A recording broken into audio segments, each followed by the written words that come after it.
Mayong adlaw, arestado ang magtiayon nga gilang high-value individual target netong Pebrero 16 ning tuiga. Kanato sa gikasang anti-illegal drug buy-bust operation sa Philippine Drug Enforcement Agency kun PIDEA Region 12 sa Purok Ligaya, Barangay Pedtubo, President Quirino, Sultan Kudarata. Gila ang mga dinakpan nga sila alias Abu, 54 anyos ug alias Miriam, 49 anyos nga pulos mga residente sa Barangay Bayawa, President Quirino. Nasakmit gikan kanila ang pipila ka mga pakete sa gituang Shabu nga gibanabanang adunay gibugaton nga 50 grams ug bubalor sa kapin 340,000 pesos. Ang mga dinakpan magatubang sa kasong paglapas sa Republic Act No. 9165 kon Comprehensive Dangerous Drugs Act of 2002.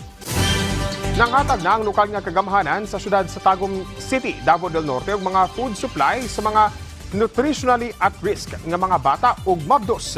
Gipaygayon kini sa Energy Park sa Apukon, Tagum City.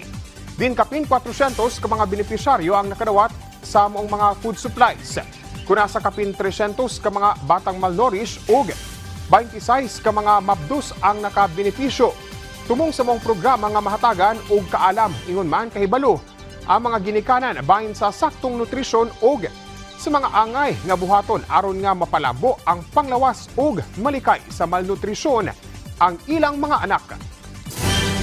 Ug mo kadto ang mga nagunang balita dinhi sa PTV Davao. Ako si Jay Lagang para sa Pambansang TV sa Bagong Pilipinas.